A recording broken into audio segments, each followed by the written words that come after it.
Greg Brainos is the founder and creator of the Coachspeak Index. He's an award-winning comedy screenwriter. He loves everything about gambling. He's got a crazy story about his upbringing, and he's definitely watched more coach press conferences than you have. These are his late-round perspectives.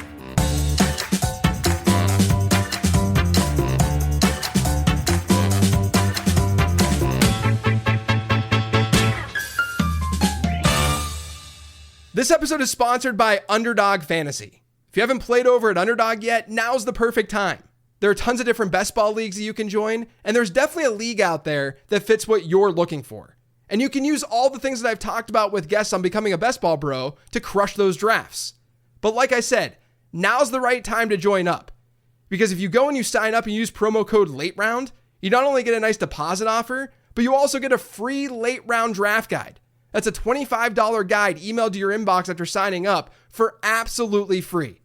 So head to UnderdogFantasy.com, sign up using promo code LATEROUND, and make a deposit. I can confirm it's a really, really fun platform to play on. Now back to the show. You are the first show that I've done with glasses. Ooh. Yeah. Feel honored. That's a huge honor, my man. It's not at all. You're looking great. You're looking very smart. Yeah, thank you. Double smart now. We're double counting like we often do with fantasy with football. Yeah, with literally anything fantasy football.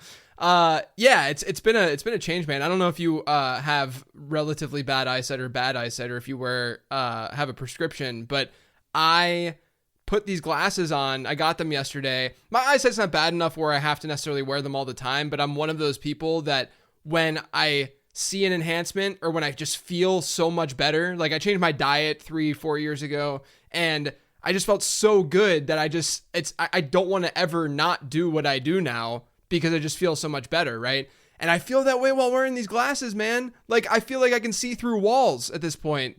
My eyes are just so much better. So I think I might just wear them often. This is someone who is going to win Best Ball Mania and place 1 through 10 this year.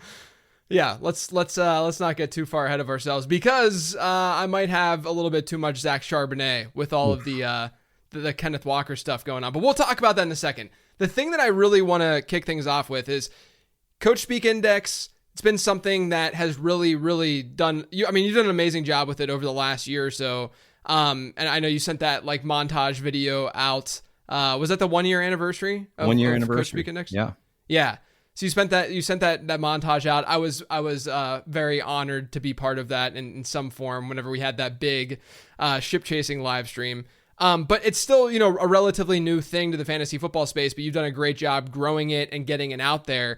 Before we get into Coachspeak Index, what that's all about, I want you to just let the listeners know what you're about, who you are, where you come from, all that good stuff. Oh my God, it's much too long for just one show. I had a really crazy upbringing. I was raised in a cult in North Carolina and got out of that at 20 years old, started to get out of it. Wow. But and it's kind of, of course it's shaped who I am, right? And there are a lot of things that I would have liked to have enjoyed a normal childhood where I could have played sports and, I Sure. loved NBA and I wasn't allowed to watch NBA. I had to follow it in the newspaper because we weren't allowed to watch television. Wow. Yeah. So that just like made me want to watch it even more. yeah, exactly. Yeah. And then as an adult, I really got into NFL and all these experiences just kind of shaped me. My father wasn't part of this cult. Everyone else in my family, it wasn't like a commune thing. It was going to church like 4 or 5 times a week, and the pastor had to make all of the decisions for you. You had a life decision, you had to bring it to the pastor, and just like very oppressive. None of the God is love stuff. Just God Sure. could come back at any moment, and you're going to hell if you don't do exactly every single thing that Wow. I say. Yeah. So if I was able to get out of that because my dad, the one thing that he put his foot down on, right? He let my mom control everything else, and which I blamed her for a long time. I don't anymore. She was just doing what she thought was right. It wasn't malicious. Sure. But the one thing he put his foot down on was Greg is going to college. That was something that the church didn't want because it opens you up to new experiences. Mm-hmm. And I went to college and I was like, oh, okay. I like this lifestyle a lot more. This is a lot better than the other one that I was living, right? Yeah. So right. I really got into poker in college, and that ended up leading to a lot of really great friendships and gambling, of course. And I was able to watch sports and really fell in love with NFL. And in this whole process of growing up kind of repressed, it's a lot of daydreaming, it's a lot of reading because you're not allowed to watch anything. So that kind of started to shape who I was, and just a lot of daydreaming and creative thinking. And I think that kind of turned me into a out of the box thinker. Yeah. And just the creative problem solving kind of stuff. And for instance, I'll give you a good example of this. Is in 2010, I was working as a brand strategist for my buddy's restaurants in North Carolina, and the World Cup was happening, and England was playing the USA on the second day of the World Cup. And my buddy asked me, "Hey, do you have any ideas of like how can we pack the restaurants for this match?" And I thought for a good 10, 15 minutes and had this idea, and he was a gambler, so I knew he would love it. I said, okay, the U.S. is 7-1 to win this match, according to the bookmakers. Yeah. So what you do is you say, if the U.S. wins, we're going to give away all of the food. There's no cap on how much you can order, no cap on the amount. And if the U.S. wins, it's all free. Mm-hmm. And now you figure out what your food cost would be if you were to give away all this food for free and all the restaurants are packed. And then you bet a percentage of that on the U.S. money line to win. And they just packed out all their locations. People were ordering steaks and just crazy amounts of appetizers for the table. And the U.S. ends up drawing that game. So they don't have to give away that food for free. So that's just one of the types of the way your brain thinks about this kind of stuff and thinks about, I guess, the world even beyond football, just in general. So have you been throughout, after college, what kind of stuff were you doing that then led you to where Coachspeak Index, even just starting Coachspeak Index? A lot of NFL gambling, a lot of fantasy stuff. And I ran an underground high stakes poker game for a long time. And we had home leagues for fantasy there. And, gamblers are very in tune with sports and the NFL especially. So just, we're constantly talking about that stuff, and also in poker and in this world, it's okay, what are the edges, right? What are the angles that will give us a big edge over everyone else that we're playing against? So just kind of always looking for that edge is what led to Coachspeak Index. And this, I think, is one of my I guess least creative ideas. I couldn't believe that no one had done it up to this point. Right. It just seems so natural that it is. Jim Caldwell saying Calvin Johnson completely healthy, definitely not going to be a decoy out there on Sunday. And we just constantly get this from coaches, and Coachspeak has played fantasy football for the 2 decades that I've played. And then in 2020 kind of hit the breaking point with Zach Taylor calling Joe Mixon day to day for weeks. And then he goes on IR and misses the rest of the season.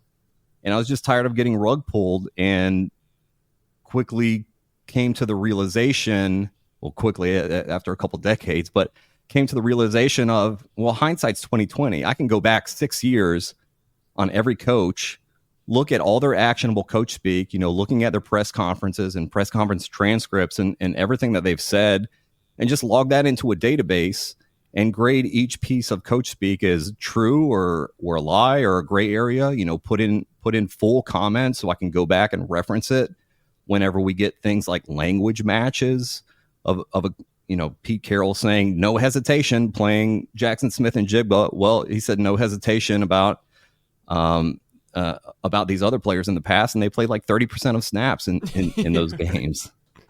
Yeah, I was going to ask, I mean, we're definitely going to get into the coach speak stuff. First thing I want to say, one of the top things that I always tell people when they're like, hey, how can I, do this as a job? How can I make it in the space? Like, do you have any tips for that? And aside from me telling them to like do what you're good at, be yourself, that kind of thing, which I think is ungodly important. I think it's really, really important to differentiate yourself and find something that's not being served up. And everyone's like, oh, but the industry is so saturated with all of this content and all this stuff. Like, how am I ever going to find something that's not being served up? This is the perfect example, guys, is what Greg's doing with CoachSpeak Index.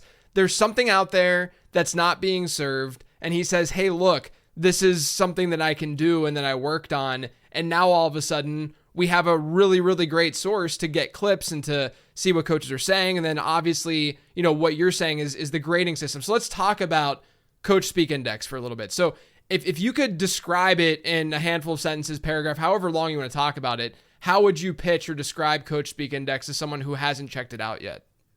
I'm so terrible at encapsulating these types of things. Dude, I am too. Yeah. Too. And they always say that a business isn't good if you can't, describe it in a sentence or whatever. I'm like, screw that. Just tell us what CoachSpeak Index is all about. Yeah, like you go to my letterbox and my movie reviews is just like, I really like this one.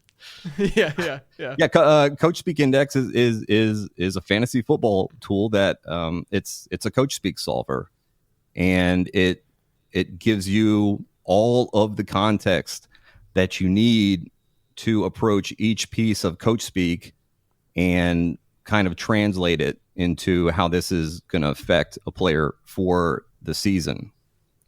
I don't know if that's a good explanation or not. That's a very, very good and concise. I just wanted to give you breathing room if you wanted to talk any more about it. Yeah. But it's a very good and concise way of describing it. Yeah. How about this? It's the most important tool in fantasy football right now. There you go. There you go. So you're mentioning like how you grade coaches and such. You have these like trustworthiness scores and such, to show these meters to show how trustworthy a coach may or may not be. Can you talk a little bit about that process and how those were created? You kind of hinted at it, that you went back like the last 6 years and started to, grade and look at how coaches were talking about their players. And are those things, constantly changing as you get more data in? Like if a guy was really trustworthy for the last 5 years and all of a sudden something changed and he's like, you know what, I'm going to be a jerk to the media and, and to fantasy players all around and just not be trustworthy. When I started building the database for the CoachSpeak Index, Pete Carroll was the first coach that I started with. And originally I was thinking, okay, I'm just going to log everything that these coaches say, and it'll be sort of one big thing of this coach is a liar across the board, or this coach is honest across the board, and very quickly found out, okay, I need to break these down into categories of depth chart, injuries, transactions, usage, and workload, because coaches are sometimes very honest in one category and then, completely unreliable in another. Now some coaches will across the board be very honest or whatever. You rarely see one that's just kind of a liar across the board. Yeah. So it's really important to create those categories and put CoachSpeak in those categories. I do grade them. I weigh each piece of CoachSpeak differently, because there are there's this whole scale to this, right? Of Zach Taylor calling Joe Mixon day to day, and then he's out for months. Like, that's egregious. Yeah. But then a coach saying a guy is day to day, and he comes back 3 weeks later. Okay, that's not quite as bad. It's still a strike, but it's not quite as bad. And then you have some coaches who like really nail something, like Dan Campbell talking about David Montgomery and Jahmyr Gibbs' usage last season. Mm-hmm. Everyone thought that, they spent this high draft pick on Gibbs. Montgomery's buried, and Dan Campbell told us that was not the case, and that Montgomery was going to carry a load for them, which he did. So that, that grades out really well for him. As far as coaches kind of changing their spots, you don't usually see that for a coach who's been in the league a long time. Yeah. We did see that with Brian Daboll, pretty honest in his first season. And then second season, like pretty unreliable. And Brandon Staley, also kind of the same thing early on, reliable, and then turned completely unreliable. And I think that goes to sort of their psychological profile of when things were going well for them. It was easy for them to be honest. And then when their backs are up against the wall and their teams are performing horribly, then it's okay. The gamesmanship is coming out now. Yeah. I mean, it also could just be their like general feelings about life, right? Where they're just like, I don't want to deal with you guys right now. I'm not going to give you an honest answer. Just brush it off and just not worry about it. That's really interesting though. Like that, when things were good, they seemed to be a little bit more trustworthy than, when things sort of went south. How difficult is it then? You get like Brian Callahan right now going to Tennessee, new head coach. Obviously he was an offensive coordinator for years, and, most coaches are going to have a coordinator job for some amount of time, for a while, but we might see a college coach get promoted. We might see a special teams coach where I'm sure there's a lot less information on and stuff. How do you do things with newer coaches and implementing the Coachspeak Index? With the newer coaches, well, of course, we have the kind of qualifiers of, insufficient data on the reliability meters, or when we start having some data, we'll put a low sample size on that. But you look for certain signals from these guys. And one of them, for instance, is they asked Gerard Mayo about an injured player. And he said, I'm actually not quite sure right now. And I don't want to tell you something and then that ends up not being true. So I'll just tell you, like, I don't know right now. I mean, we're not going to be super, super bullish and say, okay, everything he says is going to be honest and the truth, but definitely, okay, we're starting to lay kind of a groundwork here for his profile. With Brian Callahan, it's and many of these coaches, it's, first of all, does what they're saying make sense? Does it align with what we are hearing out of training camp? Does it align with what their offensive coordinator is saying as well? When Brian Callahan was in Cincinnati, the things that he was saying didn't always align with what Zach Taylor was saying. Brian Callahan was saying, I want Joe Mixon on the field on all three downs. And Zach Taylor said that Samaje Perine is going to play on third downs, and Joe Mixon isn't going to play that much on third downs. And of course, the head coach won out there. But with Brian Callahan calling the running backs interchangeable, and then Nick Holtz, the offensive coordinator, saying that Tony Pollard and Tyjae Spears are 1A and 1B. Then you get the unofficial depth chart coming out where they're listed as co-starters, and then you look at what the GM Rain Carthon has said about Tyjae Spears, that like he's about like that good shit, just like loves this guy. So you're just like looking for signals. You're not immediately saying, okay, this is an honest guy, or this is a misleading guy. Now, when they do say stuff that misleads, that's a much stronger signal. We kind of saw this with D'Amico Ryans last season with player usage. So it's a work in progress. They're definitely tougher to gauge, obviously, than coaches that we have huge sample sizes on. Yeah. I mean, it's really no different than like prospecting and prospects and rookies entering the league, right? Where, you have a sample of guys, of veterans that we've seen a lot of. We know that Justin Jefferson's a good wide receiver. We think that Marvin Harrison Jr. and Malik Neighbors are elite wide receivers, but we haven't necessarily seen that yet. So we're not putting them in the same category as a Justin Jefferson just yet. Similarly, you might be bullish about a guy like Brian Callahan, the way that he's answering questions or how he's aligned with the rest of his coaches, but we don't know for sure yet. So that's great that there's, that open-mindedness to things being a little bit more volatile with those newer coaches. Are there coaches, and I know there are, but which coaches, I should say, have you found to be the most and least trustworthy with all of your years of research and data? So there are 5 head coaches who have a reliability rating of at least 80% in all 4 categories. That's Kyle Shanahan, Sean McVay, Dan Campbell, Todd Bowles, and Nick Sirianni. So all pretty reliable in all those different areas. And they're all pretty candid when they are asked questions about stuff. We see this with Sean McVay on injuries all the time. You ask him an injury question, like he'll answer it. The large majority of the time. And if he doesn't expect a player to play, like he'll tell you, yeah, I don't think this guy's going to be able to play this week, or like it's 50-50 or whatever. And then Dan Campbell, you ask him about how's this player performing in camp?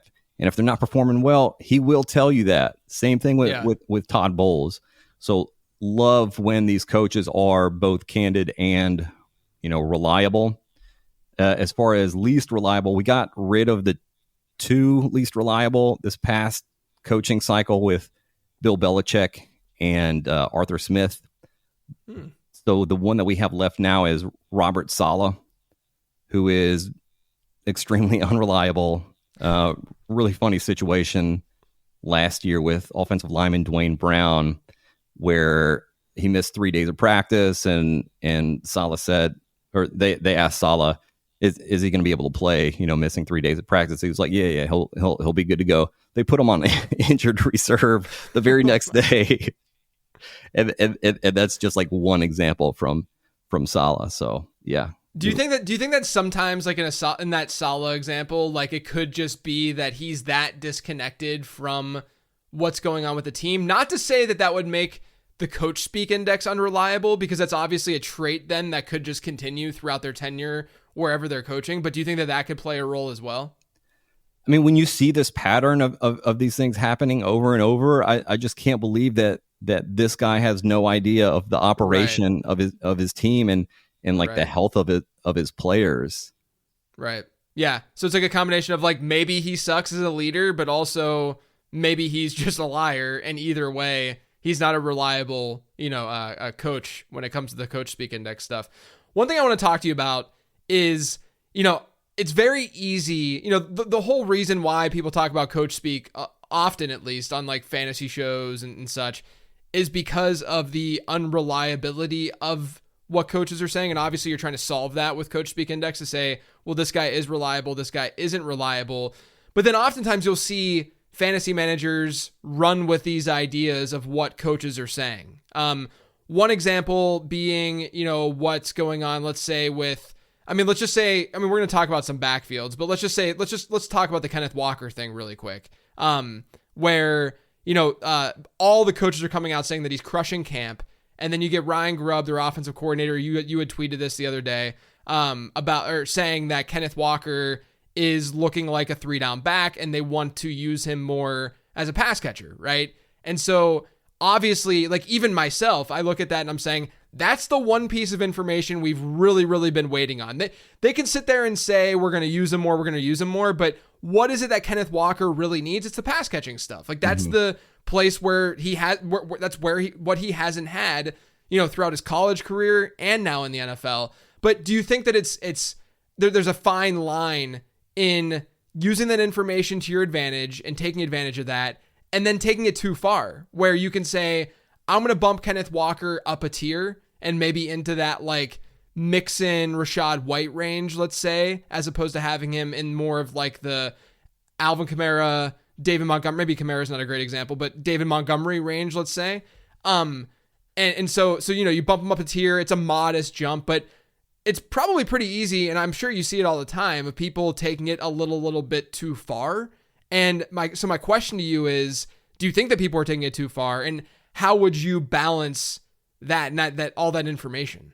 Yeah. Well, first, I think the most dangerous thing is when people just automatically dismiss every single piece of coach speak, saying you can never trust what a coach says. So like, we're not paying attention to any of this. This is the reason why I created the Coachspeak Index, is so we can know when we can trust something.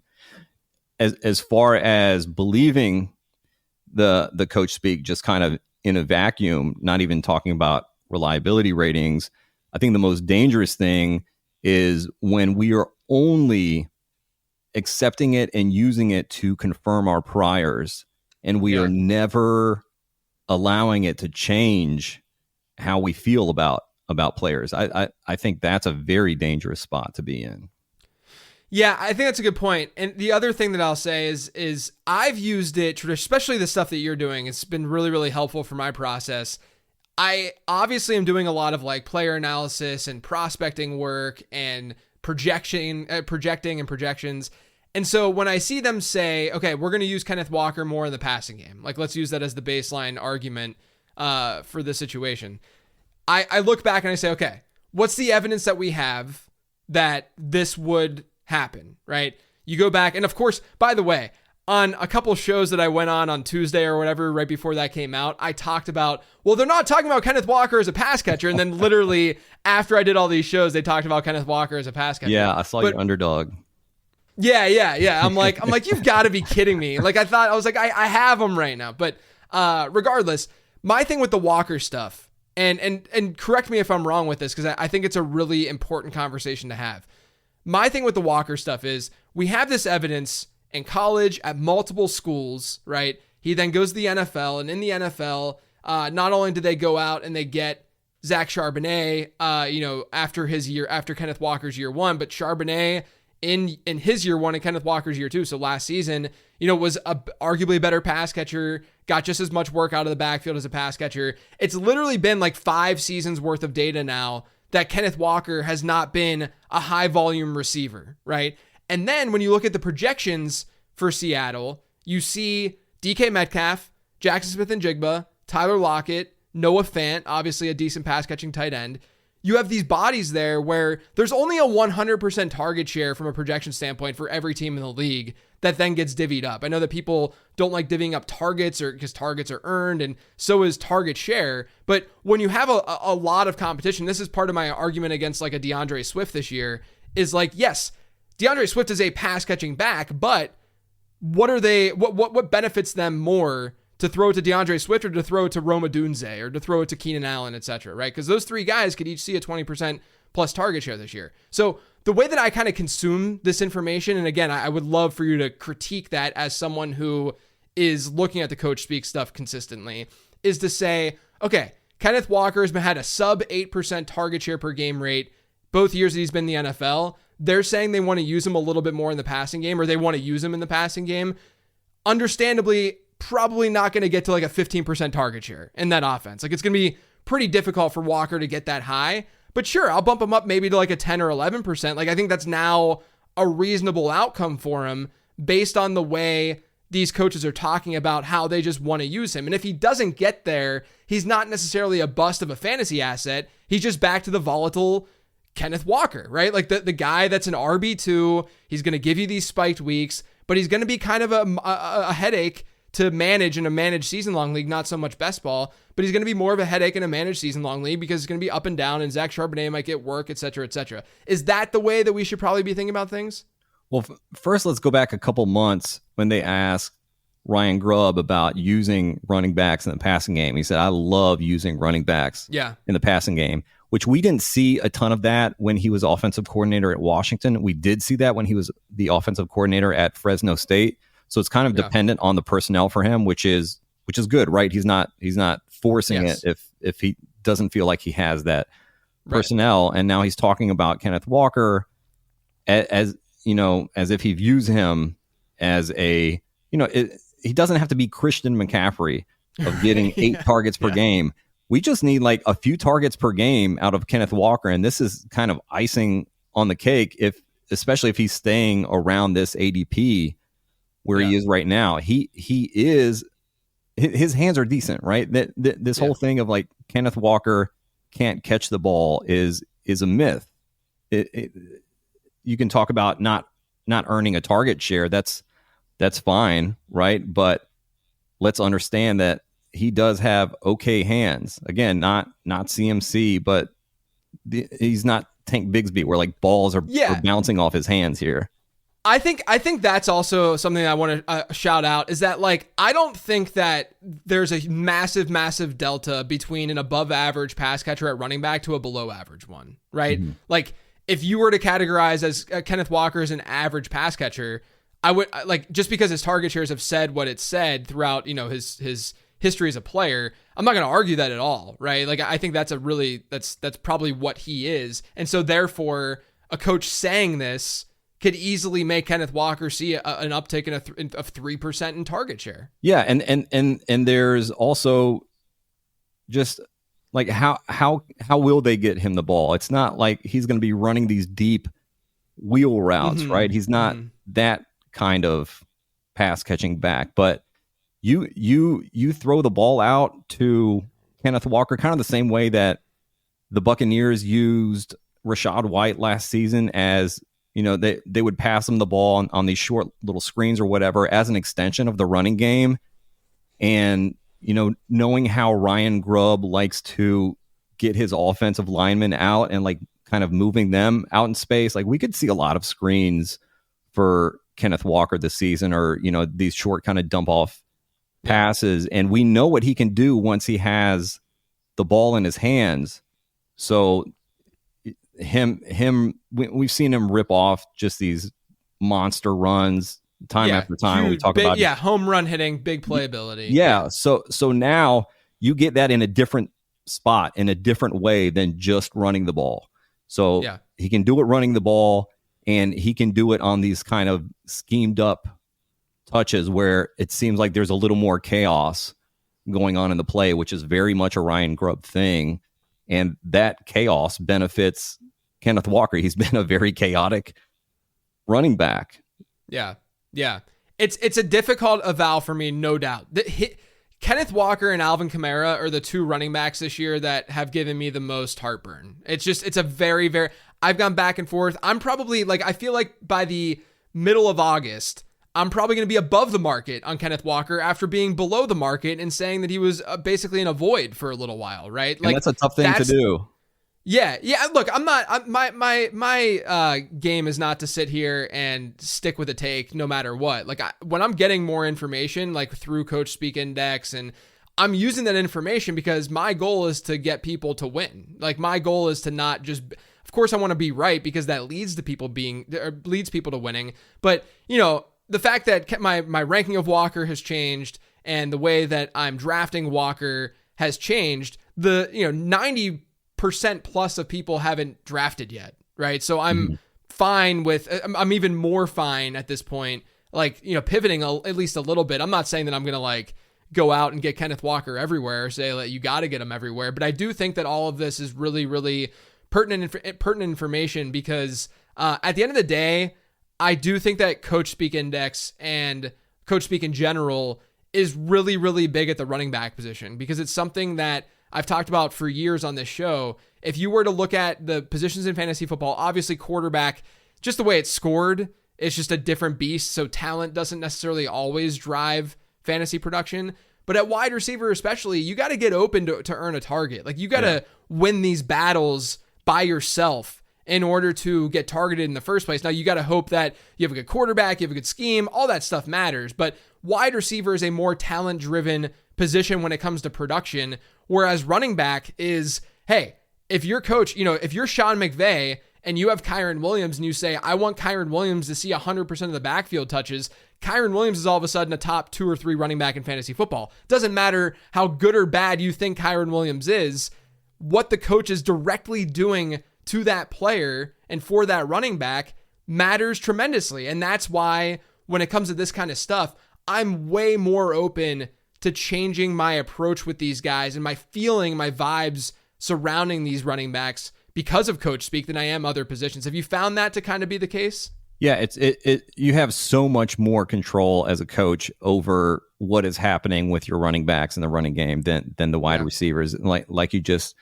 illustrated. Yeah, they got to get open. You don't know how the defense is going to play a certain guy if they're going to like triple team him like they used to do against Devontae Adams and in Green Bay, or what's going to happen with Jamison Williams. There's a lot more volatility with the wide receiver position, whereas with the running back, especially with a team that wants to run the ball, with the Rams last season, and Sean McVay didn't have anyone behind Kyron Williams that he trusted. So yeah, Kyron Williams gets a ton of work. Yeah. And then it makes people like me or whoever, literally, I guess 99% of people, because no one thought Kyron Williams would be the bell cow that he was. Fortunately, I always talk about the Kyron Williams stuff because, I like every other fantasy analyst, I had him as an ad after week 1 last year, but I also was fading Cam Akers because of Kyron Williams. It's like I was so close to set, to being, I wasn't quite on Kyron Williams during draft time, but I was exactly. I was understanding that Kyron was going to be used in that backfield to some degree. You had a smaller house in that neighborhood. Yeah, right. Exactly. Let's talk about some of these backfields and what you've heard, what you've studied. I think one of the more intriguing ones, and this is another one where I've changed my opinion on a little bit over the last month, is Cincinnati, where you have Zach Moss. If you look at these players from like an archetype standpoint, it does make sense as a 1-2 punch. You get Zach Moss as sort of like an early down bruiser, maybe goal line guy. Chase Brown, a good change of pace back who can catch balls out of the backfield. A lot of explosion to his profile. I like Chase Brown a lot as a prospect coming out, but then he didn't get a lot of work in year 1, so his like year 2 score in my model didn't look great.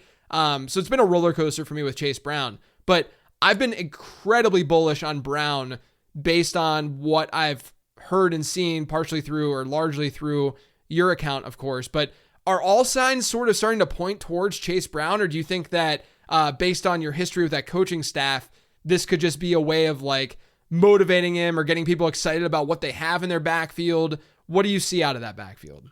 So with Zach Taylor, like I mentioned earlier, completely unreliable on injury coach speak, and he's very self-aware. Like he talks about how unreliable he is in that area, but he does have an 85% reliability rating on player usage and workload coach speak.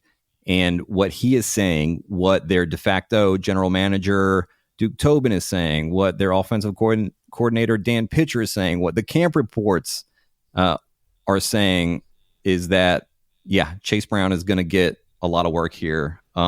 Zach Taylor said a big emphasis on his role this season. He said, I think he's earned that. I think he's worked the right way. They've talked about how they asked him to work on his pass catching during the offseason, and he's really, really focused on that. I believe Joe Burrow also talked about it. So, yeah, definitely see the role increasing this year. I'm still not sure how it's exactly going to play out in terms of a split because they haven't talked about, hey, this is going to be the split for these two guys. They do like Zach Moss a lot. They keep saying, like, we knew exactly what we were getting in Zach Moss. Like he's doing every single thing that we expected, from him when we made that signing. Yeah. The goal line role is just going to be so big of which of these backs gets the goal line role. People seem to think about Chase Brown as like this small running back, right? Because he's explosive. He didn't get a lot of third down work. And no real like short yardage work, and just like these, like, what are the pass protection issues with him? I mean, he's about the same size as Zach Moss, and the pass protection stuff he graded as a pretty good running back in pass protection in college, and then last year didn't get many opportunities and didn't grade well when he did, but he has the size, right? I worry about a running back who's 180 pounds that 100%. isn't good at pass protection, but a guy who's like 210, like Chase Brown, you can work on that technique. You can't teach the size, you can teach the technique. And obviously he had some of that coming out of college. So, they want him to, they're talking about him as an explosive element in this offense. So at worst, I feel that Chase Brown is this, kind of change of pace running back, but one that gets 40%, right? Like a pretty split-ish share there. Yeah, I mean, look, if I'm being totally honest, like if you look at market trends and you look at breakouts that we've seen historically in fantasy football, like he checks a lot of the boxes. The thing that really turned me off from a dynasty perspective was that year 2 score. And I still think, there's a lot of fragility to Chase Brown's like long-term profile, when you're looking past what happens in 2024.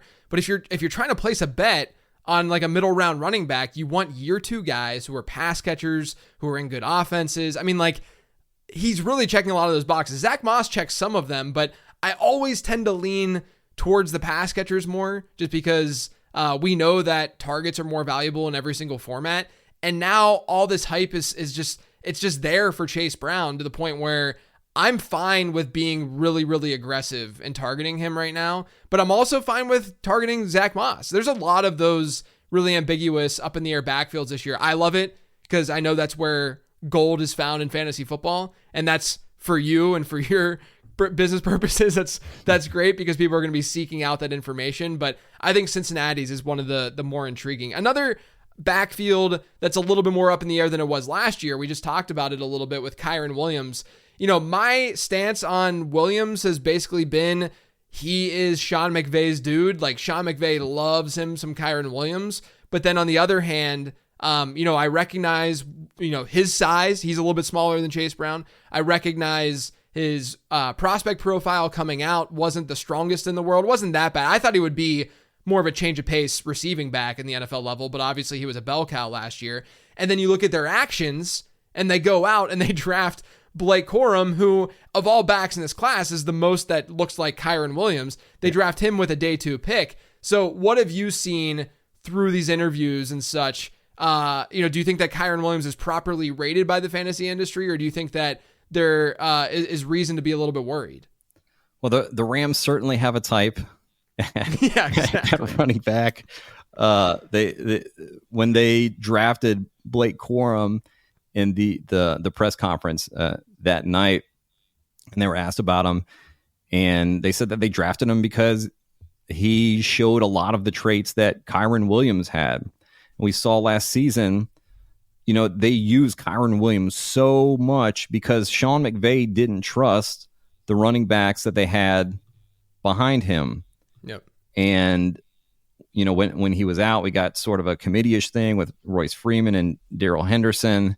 And Sean McVay talked about when Kyren Williams came back, how completely different the offense was with and without Kyren Williams. So they didn't want to be in that situation again where, Kyren Williams, like you said, kind of a smaller guy, has had some issues with his legs, and they don't want to miss a beat if he needs to miss time whenever he needs a breather.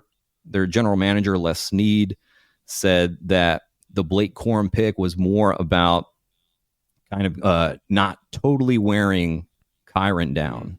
Is the exact quote from him. And Sean McVay just thinks of Kyren Williams like a second son. And they ran the ball more last season than they ever have under Sean McVay.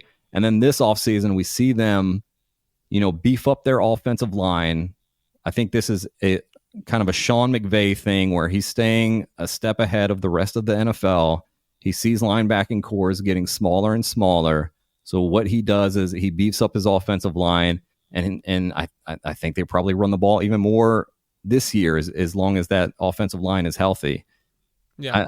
Yeah, it's not going to be the 95% of offensive snaps that we saw from Kyren Williams earlier last season, because Sean McVay said during the season that, and I believe this was after the injury, that like we need to bring that snap percentage down a little bit. We can't be playing him 95% of snaps every single game. We saw that start to come down just a little bit. So the Blake Corum pick is they don't want to miss a beat when Kyren Williams, either gets injured or needs a breather.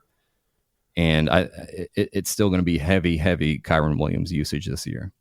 Yeah. I mean, I've definitely seen him as the RB1 in that offense. I'm a little bit more pessimistic versus the market on Williams, just because I think, number one, that Corum is not a bad prospect, but also, I think that there's just volatility to the situation, whereas I'd rather kind of get like a Henry in that range or something, or even like a Devon Achane I like more than both of those guys. But so that's mostly the reason. But yeah, I mean, like Kyren Williams seems like the dude. The one thing that I would say, and I brought this up on other shows before, and some people get angry about it, but there's the idea that Sean McVay only likes bell cow backs, and I would push against that because of exactly what you just said. Kyren Williams goes down last year. They didn't have a bell cow back. It wasn't like it was the Royce Freeman show. He has a bell cow back when either there's not a better alternative to a guy who's good like Kyren Williams is, or the guy's just a really, really good running back in general, right? Like a Todd Gurley or something, where you're not going to take Todd Gurley off the field. That's where I would push back on that kind of notion and idea. Where I wouldn't push back is that Sean McVay loves Kyren Williams. It's very clear he loves Kyren Williams. Yeah. Absolutely. So Tennessee's another team that we talked about briefly, but that's another ambiguous backfield. And I've been really bullish on the Tennessee Titans offense in general this year in fantasy drafts. I've taken both Pollard and Spears, but admittedly, I've leaned on Spears a little bit more because he usually goes a little bit later, and there's a lot of pass catching data that suggests that he's a really good player. But I have nothing against Tony Pollard if people want to go after Tony Pollard as well. But you mentioned the interchangeable quote. I've been using that a lot just to cite what this coaching staff is saying. But do you see this as a potential, this is a 50-50 thing going into the season? We'll kind of just see what happens. Yeah. Now, Brian Callahan has said that at times, if there's a hot hand, like we will just keep riding that guy during games. But overall, this is a 1A, 1B situation. Both really good pass catching backs. We know Pollard converted from wide receiver to running back, and we all saw how electric Tyjae Spears was last season when they passed him the ball and got him out in space. And this is an offense that wants to throw the ball a lot this season. Like they've signaled that over and over, and they've talked about how important it is for the running backs to be a part of that. So definitely in best ball, I'm taking a lot of Tony Pollard and Tyjae Spears. Not on the same teams, but different drafts. And then you have the standalone value of each guy, and then if something were to happen to one or the other, then oh my God, we're taking a trip to the moon here. Yeah, exactly. I mean, this is like the definition of ambiguous backfields and why they're important. And there's so many of them this year, but you can't ignore the contingent upside of these guys and what can happen if one of them goes down, or because like the path for these players versus, let's look at Detroit. Detroit has Jahmyr Gibbs, David Montgomery. Yes, there's contingent upside for David Montgomery, but number one, Montgomery's going a lot further ahead in drafts than a lot of these running backs we're talking about here in these ambiguous backfields. But number two, there's no natural way for David Montgomery to really overtake that backfield and become a bell cow and just be the dude, because Jahmyr Gibbs is objectively the superior talent between the two guys, and he's not going to leave the field. They're not going to just keep Jahmyr Gibbs on the bench. Whereas you look at Cincinnati, okay, Chase Brown's competing against Zach Moss. Like, could he take over that backfield naturally? Of course. Yeah. Look at Tennessee. It's not like Tony Pollard is coming off kind of a down year. I know that he surged towards the end, and I think that a lot of the negativity surrounding Pollard had a lot to do with just his lack of touchdowns and not being able to convert more than anything else. But regardless, he's in year 6 of his NFL career. He's never really been like a true effective bell cow. Would we be shocked if there is a larger lean towards Tyjae Spears, or even the other way around? Tyjae Spears is a little bit undersized. He's not like, is he going to carry a big work? So like a guy like Pollard could hypothetically take over. So that's why these ambiguous backfields to me are just so attractive, because the talent that we're talking about here, and this is why I usually go after like the younger players, the up and coming players, because they seem to have a better chance of just naturally like taking over that backfield. But that's why they're just so important, and that's why something like Coachspeak Index, can be so helpful with those backfields in general. How do you have the Cincinnati backfield ranked in relation to the Tennessee backfield? So I have Cincinnati ahead. I'll say I have Chase Brown ahead of both Tennessee guys now. But then I think both Pollard and Spears ahead of Zach Moss. But I don't say that as in like, they might even be in the same tier, so it's like a choose your own adventure kind of situation. But the logic behind that, again, is the Chase Brown hype combined with Chase Brown being more the pass catcher, me being attractive to that kind of profile, because those are the guys that historically have hit at a better rate. Because it's not like you can't score touchdowns outside the goal line, and it's not like Chase Brown can't see goal line work like we talked about. Yeah. So I just think there's a little bit more upside with him, and I'm chasing that upside. Like at the end of the day, if I'm drafting an RB3, I want that RB3 to have RB1 upside, or at least have a chance to get there. And so, that's essentially the way that I've been looking at those guys. But I do all summer I have had Tyjae Spears one spot ahead of Tony Pollard. Oh, spicy. Yeah. I mean, maybe a little spicy. At least the ADP gap, because before, like on Underdog earlier this summer, it was like a 2 to 3 round gap between those two backs. And so I was just like smashing Tyjae Spears.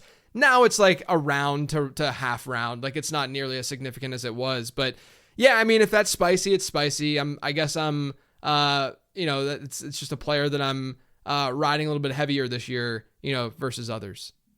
Yeah, no, I don't think it's too spicy. I mean, they're 1A, 1B, like. Yeah. Of course. Do you disagree with the way that those are sort of laid out? I have Tyjae Spears like just behind Tony Pollard. Mm-hmm. I usually take Tony Pollard in a spot where I'm taking one or the other, and I think now I have the Tennessee backfield like just ahead of the Cincinnati backfield, but like you said, kind of in that same tier where it's how is my team shaking out? Like what kind of profile am I looking for right here, and then making the pick dependent on that.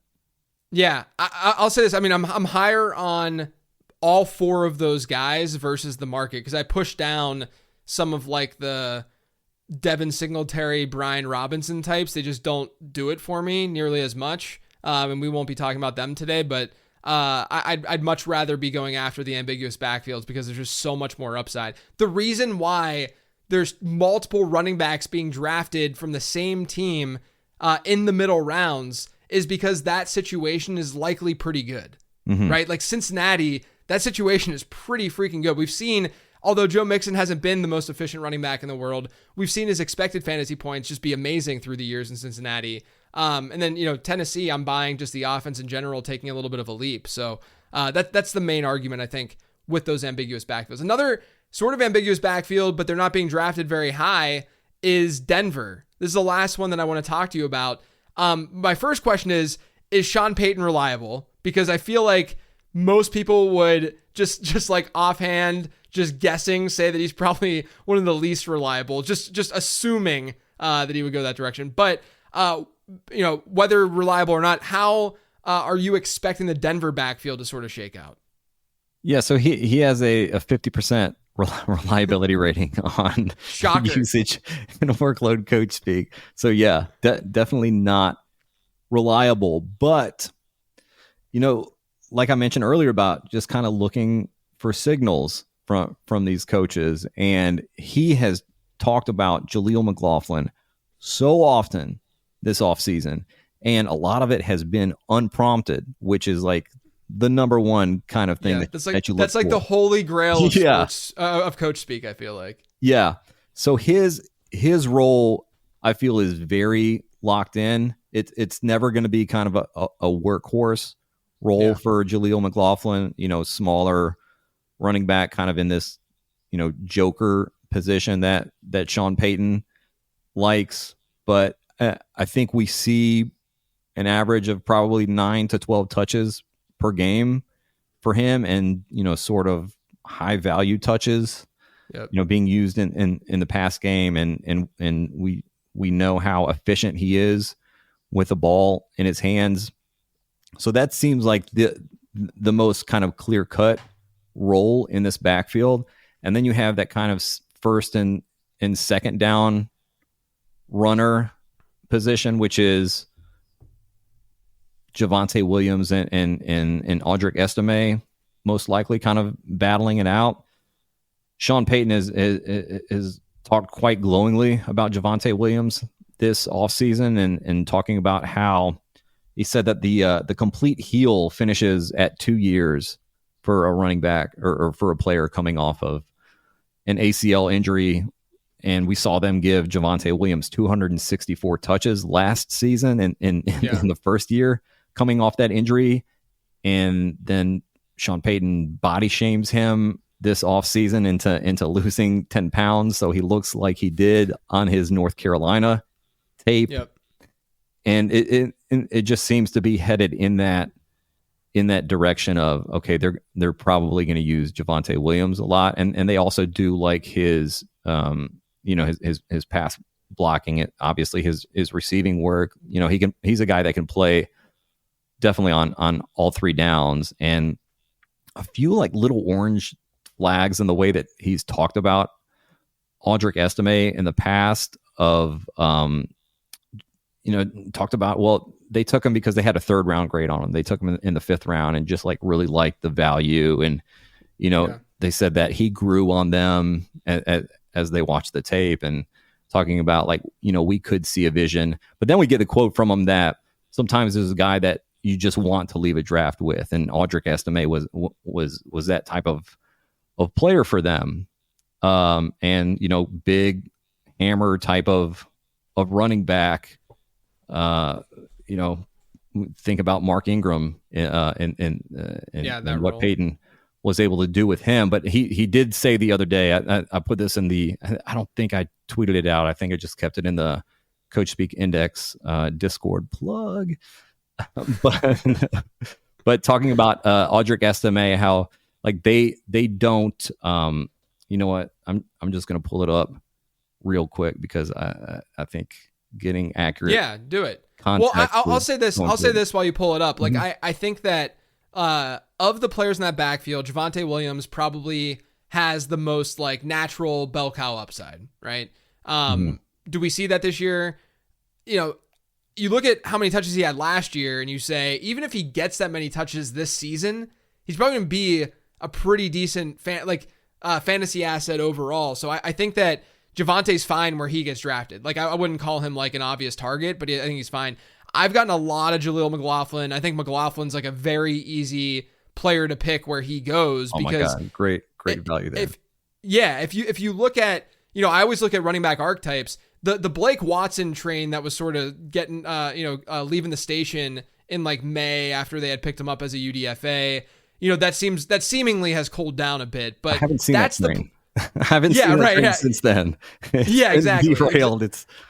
Exactly. In a junkyard somewhere. And I think a lot of people, if you look at the archetypes and you look at the 4 running backs, assuming Samaje Perine's not on the team, but if you look at the 4 running backs, Blake Watson matches the Jaleel McLaughlin archetype, and then Javonte Williams matches more of the Audric Estime one. I'll say this too, though, that I think Javonte Williams is a better pass catcher than Audric Estime is, because Estime didn't really have those chops or show them off at least, in college. So that's a plus for Javonte. But if you're dressing 3 guys on game day, that means that there's a lot less competition for the Jaleel McLaughlin role in that offense. And we know that Sean Payton loves to target his running backs out of the backfield. So that's why, of course, I'm not expecting McLaughlin to be like a top 5 running back in fantasy, but I think he's like, if he's healthy, he's basically a lock to to not far necessarily outperform, but definitely outperform his ADP. Yeah, we'll get a lot of spike weeks from him in best ball. And the quote on Audric Estime, this was 3 days ago. Sean Payton said, "Is he a third down back? I can't tell you that relative to just the reps that we've seen." Yeah. So and they even talked about it. Didn't they talk about it when he got drafted too? They literally called him an early down back. Yeah, the vision as a first and second down back.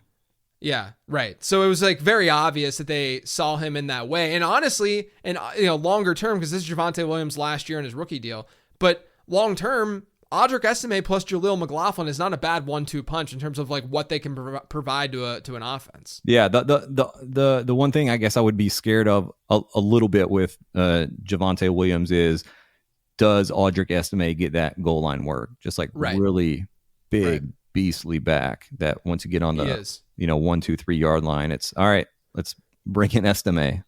Yeah, and like Sean McVay is a coach, or Sean Payton's a coach that will definitely use all three of those backs. Like this isn't a situation where he'll only use the top two. Like he'll probably give Estime some work as long as all three of them are dressed. Yeah, I think the X factor is going to be like, how much does Samaje Perine, if he stays in town, how much does he eat into each one of these roles?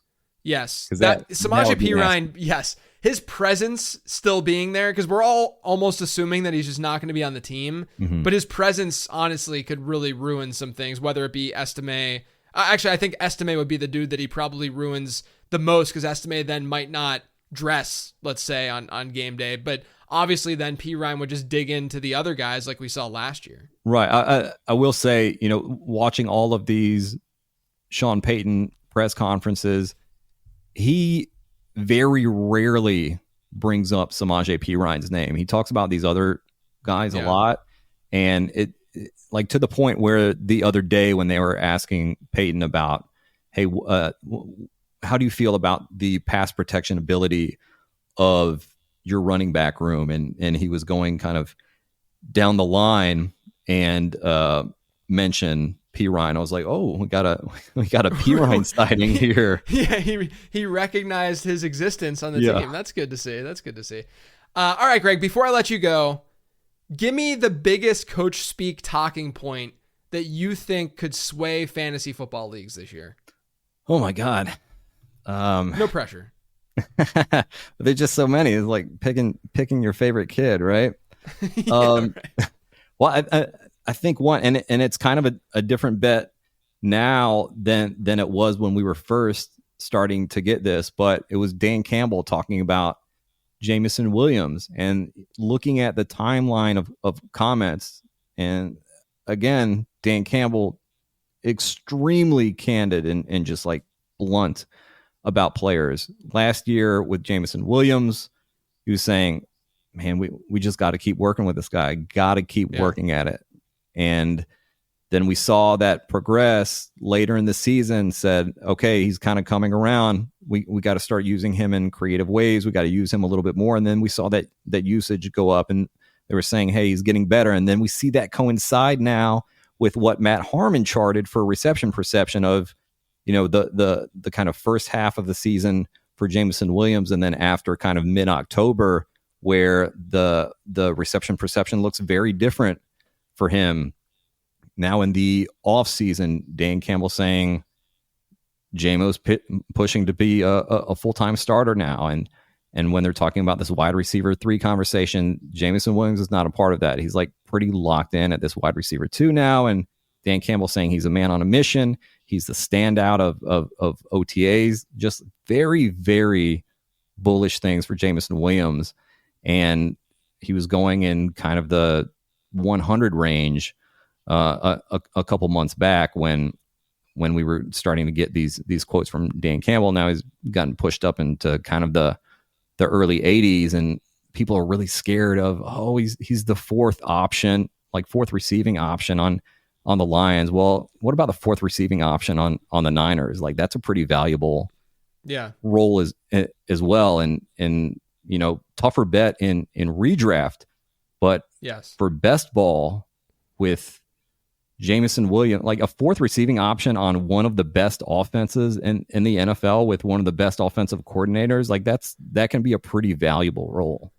Yeah, I think that like I've talked about how history is not on his side just based on what we've seen historically. I think that, obviously he's gone through a different journey, but that has led me away from him in a managed season-long league. Not away, but just not like high on, right? Yeah. I'm pretty much at market with him. But when it comes to best ball, I think that he's a classic better in best ball kind of guy, right? Absolutely. Like not unlike like a Christian Watson or something like that, just a better in best ball kind of player. And we just have to recognize that. And there is a little bit of contingent upside there too, because if Laporta or ARSB, end up going down, there could be a higher target share in store for JMO. So good call out. We haven't talked a ton about Jamison Williams on these shows this offseason, so I'm glad we got a little JMO out there. Yeah, man, that brings the viewers in. Yeah, exactly. We get some Detroit love here on this show. Greg, man, I really appreciate you and your time. Plug your stuff, man. Let everyone know where they can find you. Yeah, Twitter at Coachspeak Index. And like I mentioned, we have a private Discord now. You'll see a lot of really super important stuff go on the Twitter, but I watch every single press conference from every head coach, offensive coordinator, and general manager. And I just spend all day on the private Discord. I have separate threads for each team. And there's a lot of really important information that like I just don't have time to craft tweets and tweet out. That just goes directly into the Discord. And what'll be really cool is, months from now, a year from now, whatever, these are ongoing threads. So you can scroll down, you can search for players, whatever, and just kind of see what the progression is of how the coaches and coordinators are talking about these guys. So you'll get the most recent stuff that they've said about them, but you also get this really nice 30,000 foot view when you're heading into drafts of, okay, what has Sean Payton been saying about Audric Estime and kind of draft off of that with that information, just giving you full context, all the most important information, super valuable. Definitely would not want to draft without it. Yeah, that's really, really cool. Definitely check out all of Greg's stuff. It's been a very, very valuable tool for me. I've obviously shouted you out and cited you on this show a handful of times over the summer, and will definitely be continuing to do that as the season progresses. I'm on Twitter at LateRoundQB. Make sure you check out the Late Round Draft Guide over on lateround.com. Take advantage of that underdog promo. Otherwise, everyone, enjoy your weekend. And as always, thanks for tuning in.